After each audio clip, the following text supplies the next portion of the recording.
हमारे संबंधों में नई गति और ऊर्जा का सृजन हो रहा है।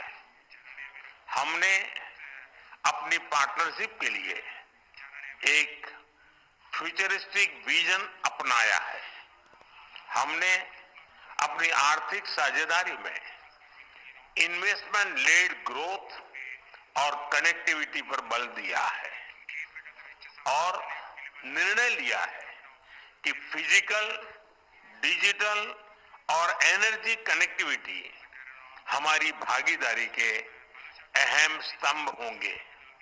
मैं उसकी बात कर रहा हूँ। अब देखिए, इंडिया श्रीलंका जो है वो 2-3 किस्म की कनेक्टिविटी पे एग्री की है। फिजिकल, डिजिटल, एनर्जी कनेक्टिविटी की बात करें, अगर आप फिजिकल कनेक्टिविटी की बात करें तो जारी बात है कि वो जो 2 किस्म की कनेक्टिविटी की बात होती है कि जी किस तरह लैंड के जरिए, ब्रिज के जरिए या अंडर सी श्रीलंका और इंडिया को कनेक्ट हो जाना चाहिए। ये एक बड़ी देर से ड्रीम भी है, इसके ऊपर काफी काम भी हो चुका हुआ है।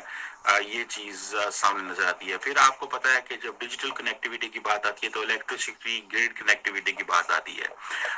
इसमें जारी बात है, इलेक्ट्रिसिटी ग्रिड कनेक्टिविटी में इंडियन समझते हैं कि हम जैसे कि हम बांग्लादेश को एनर्जी सप्लाई कर रहे हैं, इलेक्ट्रिसिटी सप्लाई कर रहे हैं, तो हम इनको भी सप्लाई कर सकते हैं। नमस्कार दोस्तों, जय हिंद। श्रीलंका के राष्ट्रपति अनुरा कुमार 3 दिवसीय भारत दौरे पर। भारत और श्रीलंका के बीच रक्षा, ऊर्जा, रेलवे समेत हुए बड़े समझौते। भारत और श्रीलंका के बीच इलेक्ट्रिक ग्रिड कनेक्टिविटी और मल्टी पेट्रोल पाइपलाइन स्थापित करने पर काम किया जाएगा। भारत श्रीलंका के बिजली संयंत्रों को एलएनजी सप्लाई करेगा। पीएम मोदी ने कॉन्फ्रेंस के दौरान कहा, भारत श्रीलंका में रेलवे सिस्टम को बढ़ावा देने और इसके लिए इंफ्रास्ट्रक्चर डेवलप करने के लिए भारत आर्थिक और तकनीक सहायता प्रदान करेगा। साथ ही उन्होंने बताया कि श्रीलंका के 15 सिविल सोल्जर की ट्रेनिंग भारत में होगी और श्रीलंकाई छात्रों को स्कॉलरशिप देगी भारत सरकार। कुछ अरेंजमेंट निकलता हुआ दिखता है जहां पर यूएई, भारत और श्रीलंका के बीच में एक मल्टी प्रोडक्ट पाइपलाइन की बात की जा रही है, बेसिकली फॉर एनर्जी।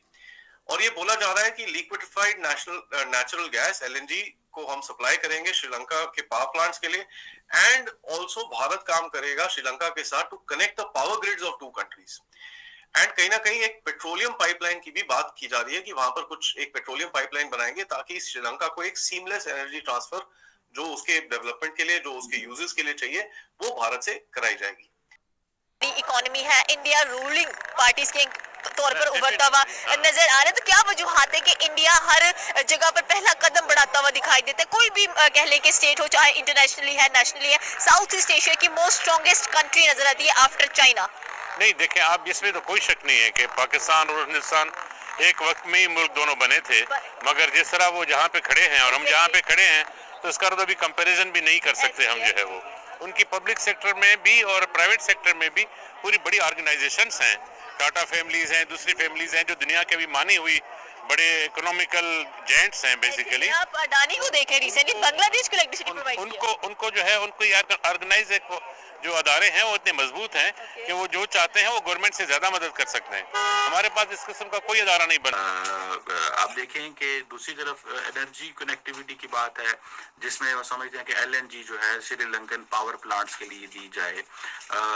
ये देखें, इंडिया ने जो अपनी तेल रशिया से खरीदा है और इतना खरीदा कि खुद भी इस्तेमाल किया और दुनिया को भी बेचा, और वो इस पोजीशन में है कि वो बांग्लादेश को भी बेच सकते हैं, वो श्रीलंका को भी बेच सकते हैं।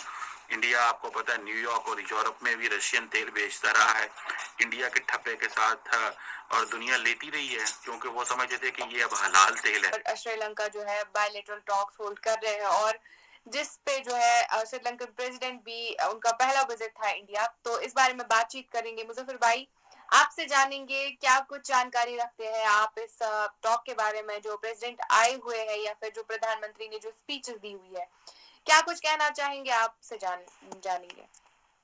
देखिए, चीज तो ये है कि भारत के जो रिलेशन है वो जितने भी कंट्रीज हैं, अगर भारत एक देखें बहुत बड़ा मुल्क है, इसके जो बॉर्डर लगते हैं वो indirectly, directly Afghanistan, Pakistan, Nepal, China, Bhutan, Myanmar, Bangladesh, उसके साथ साथ श्रीलंका और मालदीव, इन सब के साथ हैं। और मोस्टली अगर देखा जाए तो सिर्फ चाइना और पाकिस्तान के अलावा बाकी जितनी भी कंट्री है, बांग्लादेश के साथ तो अब जाकर कुछ मामला हुए, वो भी उसके पीछे भी हमें पता है कि कौन कौन से कंट्री शामिल है कि जो जिन्होंने ये सारा काम खराब किया। तो मोस्टली जितने भी कंट्रीज हैं उनके साथ भारत के रिलेशन बहुत ही जबरदस्त है और बहुत ही सपोर्टिंग है। ये जो तेल जो रशिया से आ रहा है, जो कि जिसके ऊपर इंडिया में आके रिफाइन हो गया, सारा कुछ हो गया, अब ये हलाल तेल है, अब हमें इसमें कोई परेशान होने की किसी किस्म की कोई जरूरत नहीं है। ये वो एक जिसे आप कह लें कि एक माइंडसेट जो था ना, वो इससे पता चलता था। दूसरी तरफ अगर हम ये देखें कि दूसरी तरफ इंडियन स्टूडेंट जो श्रीलंकन स्टूडेंट्स हैं उनको इंडिया स्कॉलरशिप देगा। 200 स्टूडेंट कोई बहुत बड़ा नंबर नहीं है, लेकिन फिर भी इट्स रीजनेबल नंबर फ्रैंकली अगर देखा जाए तो। जितना बड़ा इंडिया मुल्क है, जारी बात है, अभी आई थिंक मेरे ख्याल है नरेंद्र मोदी कहीं गए होते अफ्रीका, वहां पर भी 1000-1500 स्कॉलरशिप दे गए हैं। एक स्कॉलरशिप जो होता है वो बड़ा महंगा होता है मेरा। ये सारी चीजें श्रीलंका को हमने देखा कि श्रीलंका जो बैंक डिफॉल्ट हो गया था और उसके जो जितने भी मामला खराब हो गए, वो तो उसको दोबारा से अपने पांव के ऊपर खड़ा करने में भारत का बहुत बड़ा किरदार है। कोशिश हर जगह पे करता है, हमने देखा कि हर जगह पे चाइना कोशिश करता है कि मैं किसी ना किसी तरीके से भारत को पीछे छोड़ दूं या भारत को नीचा दिखा दूं, लेकिन चाइना काम करता है अपने मुफाद के लिए कि किसी ना किसी तरीके से मैं उस मुल्क के अंदर घुस जाऊं और वहां पर मेरी मोनोपोली हो जाए और मैं फिर जो एक जोंक की तरह उसका खून में निचोड़ लूं। लेकिन भारत ये चाहता है कि दूसरा जो कंट्री है वो अपने पांव के ऊपर कैसे खड़ा हो सकता है। एक लिहाज से देखा जाए इंडिया जो है ना इकोनॉमी में, उनके पास फिर पब्लिक है जो मेन जो चीज है ना इंडिया के पास। बाकी जो है ना आप उनके साथ पंगा ले रहे हो यार, उनके एहसानात हैं जो मानने चाहिए आप लोगों को। उस तरीके से उसको सपोर्ट किया जाता है, उसके इंफ्रास्ट्रक्चर के अंदर उसकी हेल्प की जाती है, उसको जो आसान कर्जे आसान दिए जाते हैं कि भाई जब आपके मुल्क के अंदर स्टेबिलिटी हो जाएगी, आपकी इकोनॉमी कुछ बेहतर हो जाएगी, तो फिर वो बात होती है कि अब इसको रिटर्न किया जाए, जबकि चाइना ऐसे नहीं करता। तो हम जब भी देखते हैं भारत की जो जितनी भी नेबरिंग कंट्री है, सिर्फ श्रीलंका ही नहीं, तमाम के तमाम नेबरिंग कंट्री के साथ बहुत अच्छे रिलेशन है, बहुत अच्छे ताल्लुकात हैं और बहुत अच्छे तरीके से भारत उनको लेकर चल रहा है। और इस तरीके से लेकर चल रहा है कि पाकिस्तान के अंदर जैसे कि हमने चाइना को देखते हैं कि यहाँ पर सीपैक का काम हो रहा है और वहां पे आप बांग्लादेश का कोई मुस्तकबिल देखते हैं? क्या पाकिस्तान के कोई ऐसे हालात मौजूद हैं इकोनॉमिकली कि वो बांग्लादेश की मदद कर सकते हैं?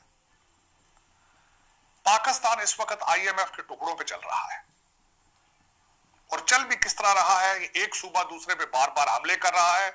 बलूचिस्तान के अंदर पंजाबियों के शनाख्ती कार्ड देख देख के उनको मारा जा रहा है। श्रीलंका ने इंडिया को एश्योर कराया है कि श्रीलंका की सरजमीन यानी कि Sri Lankan territory will not be used against India. It means कि श्रीलंका ये कहता है कि मैं चाइना को अपना मुल्क कभी भी नहीं दूंगा कि वहां पे बैठ के वो इंडियन इंटरेस्ट के खिलाफ काम करे।